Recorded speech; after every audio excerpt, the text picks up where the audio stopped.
ఆయన మాజీ శాసనసభ్యుడు, రాజకీయంగా కొంత వివాదాలు లేని వ్యక్తి. కానీ కూటమి వచ్చిన తర్వాత జనసేనతో అక్కడ పిఠాపురం వ్యవహరించిన తీరుతో అది ఇష్యూ అయింది. టీడీపీ పార్టీ గ్రహించింది అని ఇన్ఛార్జ్. కానీ ఈ రోజు చేసిన వ్యాఖ్యలు మాత్రం కొంచెం ఫేస్ సేవింగ్ లాగా ఉన్నాయి.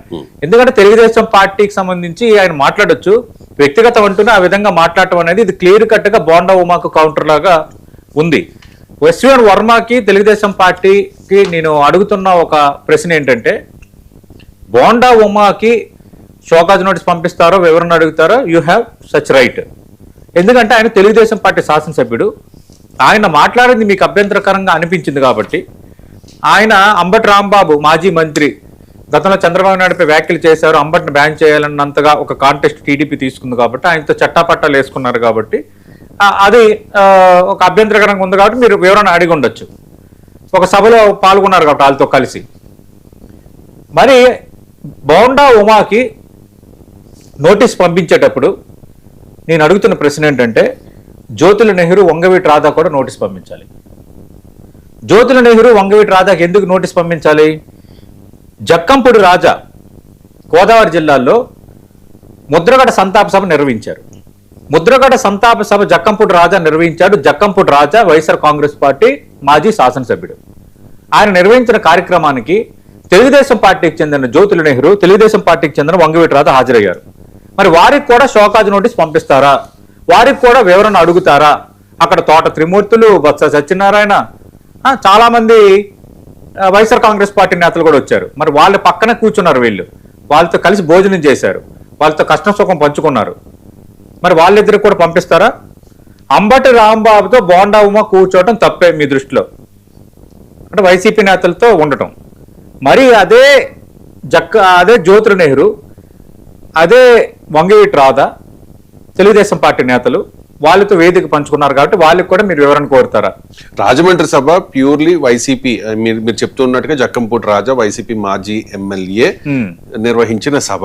కానీ ఇప్పుడు అంబటి రాంబాబు, బోండా ఉమా పాల్గొన్న సమావేశం, సంస్మరణ సభ దాసరామ ఆధ్వర్యంలో జరిగింది. అవును, ఖచ్చితంగా. అంటే అది తేడా ఉంది. అదంట అది కొంచెం అంటే వైఎస్ఆర్ యాక్చువల్ గా అక్కడ కూడా నిజంగా మీరు అన్నట్టుగా అవును ఇవ్వాలి. అంటే వైసీపీ నిర్వహించిన సంస్మరణ సభలో పాల్గొన్న జ్యోతుల నెహ్రూకి అంటే రాజమండ్రిలో జక్కంపూడి రాజా నిర్వహించిన కొంత పార్టీలకు అతీతంగా చాలా మంది హాజరయ్యారు. ఎందుకంటే సోమవీర్రాజు కూడా, బీజేపీ ఎమ్మెల్సీ సోమవీర్రాజు కూడా హాజరయ్యారు. హాజరవడం తప్పపట్టట్లేదు. సంతాప సభ ఎవరో ఒక లీడ్ తీసుకున్నారు కదా. పార్టీలకు అతీతంగా జక్కంపూడి రాజా కాపు సామాజిక వర్గానికి చెందిన నేత, ఆయన జిల్లాలో ఒక కాపు ఉద్యమ నేత చనిపోయినప్పుడు ఆయన లీడ్ తీసుకున్నారు, తప్పే ఉంది, లేదు, వీళ్ళందరూ హాజరయ్యారు, అయిపోయింది. కానీ ఇక్కడ ఏంటంటే స్పెసిఫిక్ గా దాసరామ్ అనే ఒక కాపు ఉద్యమ నాయకుడు ఆయన ఒక కార్యక్రమం సంతాప సభ పెట్టుకున్నారు. పెట్టుకున్నప్పుడు బోండా ఉమా హాజరయ్యారు. అంటే తెలుగుదేశం పార్టీ వైసీపీ పక్కన పెడితే కాపు నేత ఒక దాసరామ్ కార్యక్రమం పెట్టుకుని దానికి హాజరయ్యారు. దానికి హాజరైనందుకు ఇప్పుడు వివరణ అడుగుతున్నారు. ఒకటి రెండు అంటే అంబటి రాంబాబుతో సరదాగా కొంచెం చిట్ చాట్ చేశారని, జోకులు అంటే సఖ్యంగా మెలిగారని. మరి నేను అదే ప్రశ్న అడుగుతున్నా. ఆంధ్రప్రదేశ్ డిప్యూటీ స్పీకర్ రఘురామకృష్ణరాజు, అంబటి రాంబాబు ఆప్యాయంగా పలకరించుకున్నారు. అది ఒక వివాహ వేడుకలో సోషల్ మీడియాలో ట్రోల్ అయింది. మరి రఘురామకృష్ణరాజుకి కూడా పల్లా శ్రీనివాసరావు, టీడీపీ అధ్యక్షుడు, తెలుగుదేశం పార్టీ హైకమాండ్ నోటీస్ పంపిస్తుందా, వివరణ అడుగుతుందా? నాకు రెండే ప్రశ్నలు సూటిగా రెండు ప్రశ్నలు. No chance. రాజమండ్రిలో వైఎస్ఆర్ కాంగ్రెస్ పార్టీ నేత జక్కంపూడి రాజా నిర్వహించిన ముద్రగడ సంతాప సభకు జ్యోతుల నెహ్రూ, వంగవీటి రాధా హాజరయ్యారు. వాళ్ళకి కూడా షోకాజ్ నోటీసు పంపుతారా? నెంబర్ 2, అంబటి రాంబాబుతో సఖ్యంగా ఉన్నారు బోండా ఉమా అన్న ఇష్యూను కూడా తెలుగుదేశం పార్టీకి సంబంధించిన కొందరు సోషల్ మీడియాలో బాగా ట్రోల్ చేస్తున్నారు, బోండా ఉమాకి వ్యతిరేకంగా ట్రోల్ చేస్తున్నారు. మరి రఘురామకృష్ణరాజు ఆంధ్రప్రదేశ్ డిప్యూటీ స్పీకర్, మీ ఉండి శాసనసభ్యుడు, ఆయన కూడా అంబటి రాంబాబుని ఆప్యాయంగా ఒక వ్యవహారంగా పలకరించారు. ఆ వీడియో కూడా అది ట్రోల్ అయ్యింది. ఆ వీడియోలో నేను కూడా ఉన్నాను. మరి దానికి కూడా రఘురామకృష్ణరాజుకు వివరణ అడుగుతారా? దీనికి కూడా సమాధానం చెప్పాలి. ఇది ఒకటి. రెండో ఇష్యూ ఏంటి? ఆయన కొన్ని వ్యాఖ్యలు చేశారు. ఆయన చేసిన వ్యాఖ్యల్లో ఏంటంటే, 2019 ఎన్నికల్లో తెలుగుదేశం పార్టీ ఓటమికి ముద్రగడ పద్మనాభం చేపట్టిన కాపు ఉద్యమం కూడా ఒక కారణం అన్నారు.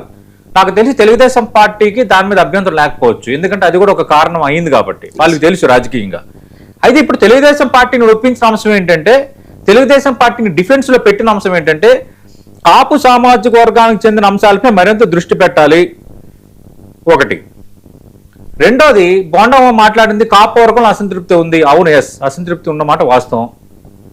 మూడోది కాపులు తగిన ప్రాధాన్యం, నిధులు, పదవులు ఇవ్వాలి అని ఆయన మాట్లాడారు.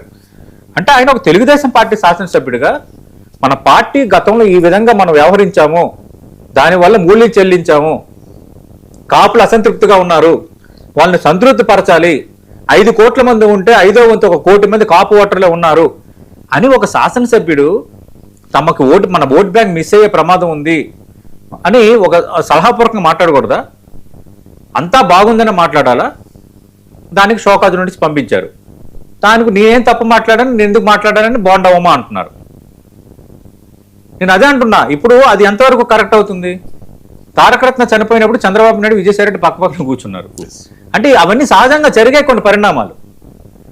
రాజశేఖర రెడ్డి, చంద్రబాబు నాయుడు అంతకుముందు ఫ్రెండ్స్, తర్వాత అసెంబ్లీలో మనం ఉంటున్నప్పుడు అప్పుడు ఎంఎస్ఆర్, నేను రిపోర్టింగ్లో ఉన్నప్పుడు ఎంఎస్ఆర్ ఎం సత్యనారాయణరావు పిసిసి అధ్యక్షుడిగా ఉన్నారు, తర్వాత మంత్రిగా ఆయన ఉన్నారు. ఆయన ఉన్నప్పుడు వీళ్ళిద్దరిని కలపడం, వీళ్ళిద్దరు మాట్లాడుకోవడం ఎన్ని సందర్భాల్లో జరగలేదు? వివాహ వేడుకలు ఎదురెదురుపడడం ఇవన్నీ జరుగుతూనే ఉంటాయి. అవన్నీ ఇప్పుడు చర్చ చేస్తున్నానని కాదు, కానీ బోండమ్మ అంబటి రాంబాబుతో అక్కడ కార్యక్రమంలో ఏర్పడినప్పుడు ఒక మాజీ మంత్రితో మామూలుగా విష్ చేస్తారు కదా. సరే, అంబటి రాంబాబు గతంలో చంద్రబాబు నాయుడుపై వ్యాఖ్యలు చేయటము, ఆ తర్వాత అరెస్ట్ వ్యవహారాలు, ఆ గందరగోళాలు ఉండొచ్చు, ఆ వివాదాలు ఉండొచ్చు అంబటి రాంబాబుకి.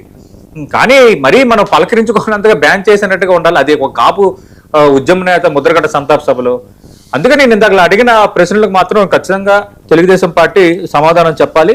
రెండోది, ఒక శాసనసభ్యుడిగా ఆయన కన్సర్న్ తెలియజేశారు ఒకటి. రెండోది ఇక్కడ ఏంటంటే పిన్నెల్లి రామకృష్ణారెడ్డి నియోజకవర్గం మాచర్లలో వైఎస్ఆర్